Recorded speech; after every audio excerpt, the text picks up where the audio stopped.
Hello दोस्तों, कैसे हैं आप सब। मैं विवेक कुमार अपने वीडियो में स्वागत करता हूं। आज का वीडियो खास होने वाला। आज हम बात करेंगे एक और नई भर्ती के बारे में जो कि आपका एम्स की तरफ से आया है। ये भर्ती आपकी CRE यानी कॉमन रिक्वायरमेंट एग्जामिनेशन जो होती है इसके तरफ से आई है।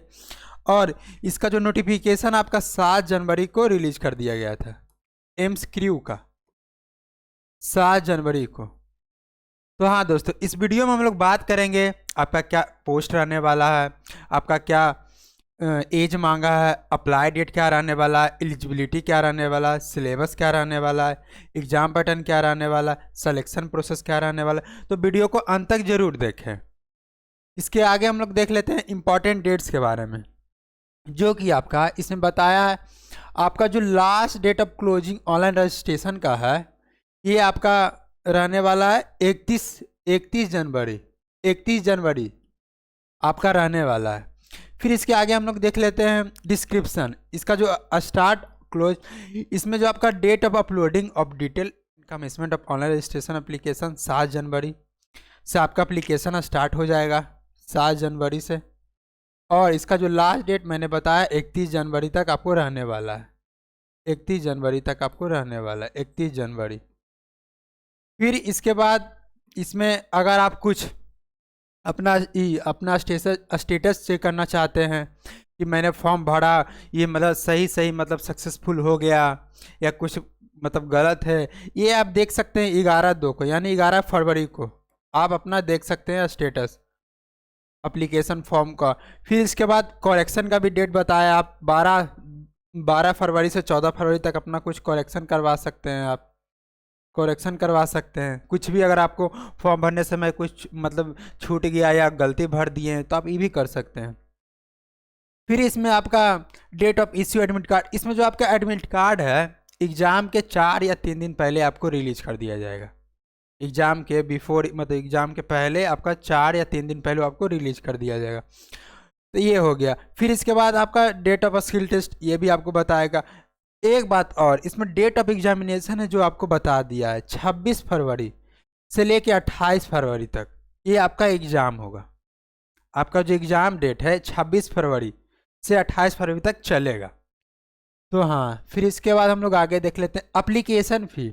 इसमें जो आपका एप्लीकेशन फ़ी अच्छा खासा रहने वाला है। जैसे जनरल और OBC का आपका 3000 है और SC ST और EWS का 2400। और एक बात, आपका विकलांग का 0 रहने वाला है, विकलांग का 0 रहने वाला है। तो हाँ दोस्तों, और इसमें जो पोस्ट आपका है, पोस्ट 4591 पोस्ट है आपका टोटल। इसमें आपका अलग अलग डिवाइड किया गया है, जैसे आपका lower division clerk, upper division clerk, MTS का हो गया, स्टोर कीपर, फिर आपका नर्सिंग ऑफिसर, फिर ऑडियोलॉजी, ये मतलब अलग अलग पोस्ट है। हम वीडियो में आगे बात करेंगे तो वीडियो में बने रहें।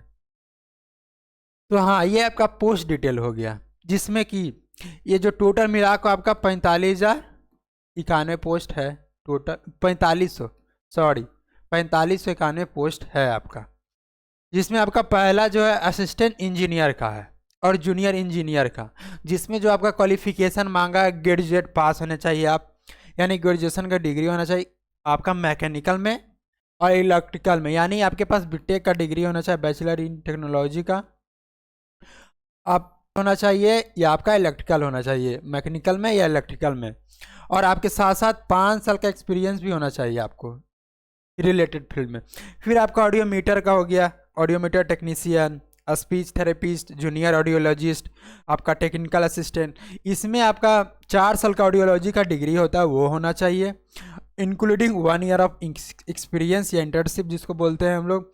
और दो नहीं तो अगर ये नहीं है तो 2 साल का डिप्लोमा होता है आपका ऑडियोलॉजी में, ये होना चाहिए। और 2 साल का आपका प्रैक्टिस होना चाहिए, इसमें प्रैक्टिस। फिर हम लोग बात कर लेते हैं आगे असिस्टेंट डाइटिशियन, ये हो गया आपका। फिर डाइटिशियन का हो गया डेमोन्स्ट्रेटिव। तो हाँ, इसमें जो आपका रहने वाला है एडुकेशनल क्वालिफिकेशन मांगा MSc होना चाहिए आपका फूड एंड न्यूट्रिशन में, और 2 साल का एक्सपीरियंस होना ही चाहिए आपको इन टीचिंग हॉस्पिटल। तो हाँ, फिर आपका हो गया, इसके पहले आपका हो गया असिस्टेंट एडमिनिस्ट्रेटिव ऑफिसर, जिसको हम लोग बोलते हैं AAO, असिस्टेंट एडमिनिस्ट्रेटिव ऑफिसर। इसमें जो आपका एग्जीक्यूटिव असिस्टेंट का हो गया, फिर जूनियर एडमिनिस्ट्रेटिव ऑफिसर हो गया, ऑफिस असिस्टेंट का हो गया, जिसमें आपका नॉर्मल ग्रेजुएशन पास है आप किसी भी रिकॉग्नाइज्ड यूनिवर्सिटी से, और साथ में आपके पास कंप्यूटर का सर्टिफिकेट या कंप्यूटर का नॉलेज होना चाहिए। जैसे मैं आपका बताया MS ऑफिस हो गया, पावर पॉइंट, ये सब का नॉलेज होना चाहिए। तो आप इस फॉर्म को भर सकते हैं। फिर आपका हो गया data entry operator, grade A का हो गया, फिर जूनियर एडमिनिस्ट्रेटिव असिस्टेंट का हो गया, फिर लोअर डिवीजन क्लर्क का हो गया, फिर आपका अपर डिवीजन क्लर्क का हो गया, सीनियर एडमिनिस्ट्रेटिव असिस्टेंट का हो गया। ये सब में आपके पास ट्वेल्थ पास होने चाहिए, 12th पास, और स्पीड यानी आपके आपको स्पीड भी मांगेगा यहाँ पे 80 WBPM का, इंग्लिश में आपको होना ही चाहिए। तो हाँ, फिर इसके बाद हो गया आपका असिस्टेंट इंजीनियर सिविल में, और फिर जूनियर इंजीनियर सिविल में ही है। इसमें आपके पास बीटेक का डिग्री होना चाहिए सिविल इंजीनियरिंग में, और 5 साल का एक्सपीरियंस होना चाहिए। इसके बाद आपका हो गया असिस्टेंट इंजीनियर इलेक्ट्रिकल में भी, और जूनियर इंजीनियर। तो हाँ, ये आपका सिविल में आपको सिविल इंजीनियरिंग का मतलब बीटेक होना चाहिए सिविल में, और इलेक्ट्रिकल में आपके पास बीटेक का डिग्री होना चाहिए इलेक्ट्रिकल में। इसमें भी आपका असिस्टेंट इंजीनियर जूनियर इंजीनियर का रहने वाला आपका नॉर्मल बीटेक डिग्री होना चाहिए इलेक्ट्रिकल में, और 5 साल का एक्सपीरियंस आपको होना ही चाहिए। फिर आगे हम लोग बात कर लेते हैं इलेक्ट्रीशियन का, लाइनमैन। इसमें नॉर्मल आपके पास 10th पास होने चाहिए, आप 10th पास, 10th पास, और साथ में आपके पास ITI सर्टिफिकेट होना चाहिए, ITI सर्टिफिकेट, और आपका एक्सपीरियंस है ही 5 साल का। फिर हो गया आपका मैनीफोल्ड टेक्नीशियन, जिसमें आपका हो गया गैस स्टाफ वार्ड, फिर manifold room attendance, gas mechanic, पैम्प mechanic. इसमें आपका 12th का डिग्री होना चाहिए, 12th पास होने चाहिए, और 5 साल का एक्सपीरियंस, और साथ में ट्रेड सर्टिफिकेट भी होना चाहिए, ट्रेड सर्टिफिकेट। फिर ये आपका ड्राफ्ट्समैन मेट ग्रेड 3, इसमें आपका नॉर्मल जो ग्रुप डी का होता है ये होता है। इसमें आप 10th पास होना चाहिए, और जौन सा भी मतलब पोस्ट के लिए अप्लाई कीजिएगा उसके रिलेटेड ट्रेड सर्टिफिकेट होना चाहिए। तो हाँ, फिर आपका हम लोग बात कर लेते हैं एग्ज़ाम पैटर्न। इसमें जो आपको एग्ज़ाम होता है आपका 5 सेक्शन में डिवाइड होता है। एक सेक्शन में आपको 18 मिनट समय मिलेगा। टोटल जो आपको समय मिलता है 90 मिनट का समय मिलता है। आपका टोटल जो समय रहेगा 90 मिनट, ठीक है। और इसमें आपको सेक्शन 5 सेक्शन में बांटा है, अलग अलग सेक्शन, और हर सेक्शन पर आपको 18 मिनट का समय देगा। 18 मिनट पर सेक्शन आपको समय मिलेगा। और आपका एग्ज़ाम जो होगा ये आपका 10th और 12th के बेसिस पे जो भी पोस्ट आप अप्लाई कीजिएगा, इसमें हिंदी भी रहेगा आपका, इंग्लिश भी रहेगा, दोनों लैंग्वेज दे सकते हैं। बट अगर आप ग्रेजुएशन या बैचलर डिग्री के अकॉर्डिंग किसी पोस्ट के लिए अप्लाई कर रहे हैं आप बैचलर्स, तो इसमें आपको सिर्फ इंग्लिश में ही आपको क्वेश्चन देखने को मिलेगा, आप हिंदी में नहीं दे सकते हैं। लेकिन 10th और 12th पे जो भी बच्चा पढ़ेगा उसमें आप हिंदी और इंग्लिश में भी दे सकते हैं।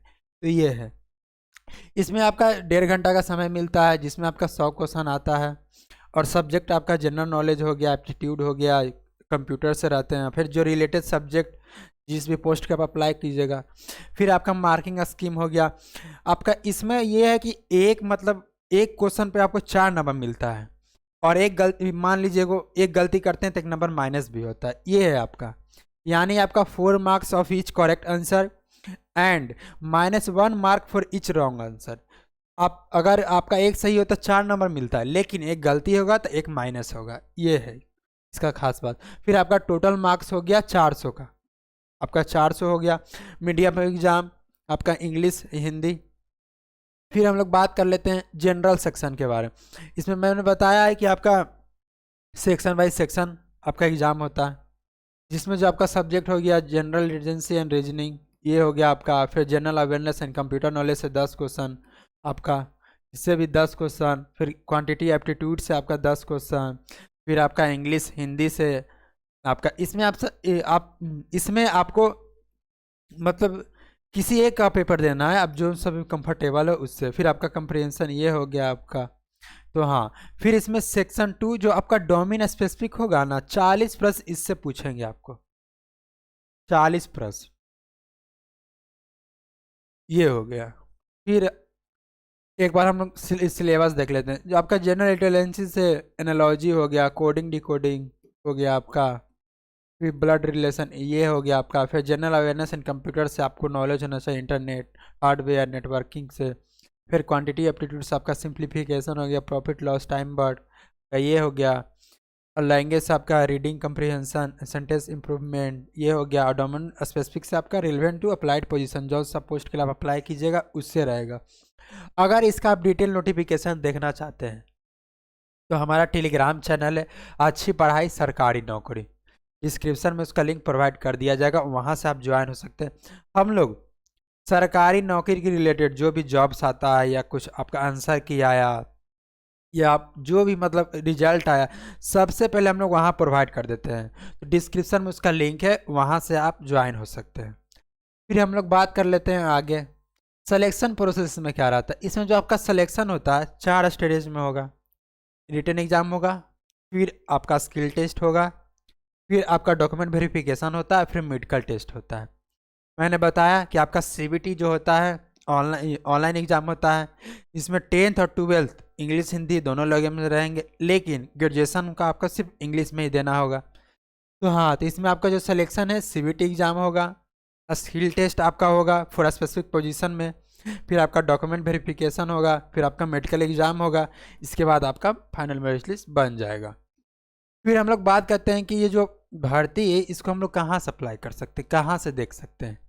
तो ये रहा आप इसका ऑफिशियल वेबसाइट www.aimsexam.ac.in पर, या नहीं तो डिस्क्रिप्शन में इसका लिंक हम लोग प्रोवाइड कर देंगे, वहाँ से भी आप अप्लाई कर सकते हैं, देख सकते हैं। या हमारा टेलीग्राम चैनल पे भी इसका डिटेल नोटिफिकेशन और अप्लाई करने का लिंक हम लोग प्रोवाइड कर देंगे, वहाँ से भी आप अप्लाई कर सकते हैं। हाँ, तो यही छोटी जानकारी इस वीडियो के माध्यम से बताना चाहते थे दोस्तों। अगर हमारी वीडियो आपको अच्छी लगती है तो वीडियो को लाइक करें, चैनल को सब्सक्राइब करें, दोस्तों के साथ शेयर करें, क्योंकि हम लोग डेली सरकारी नौकरी रिलेटेड जो भी आपका भर्ती आता है, वैकेंसी आता है, हम लोग डेली सबसे पहले प्रोवाइड करते हैं। मिलते हैं नेक्स्ट वीडियो में। जय हिंद, जय भारत।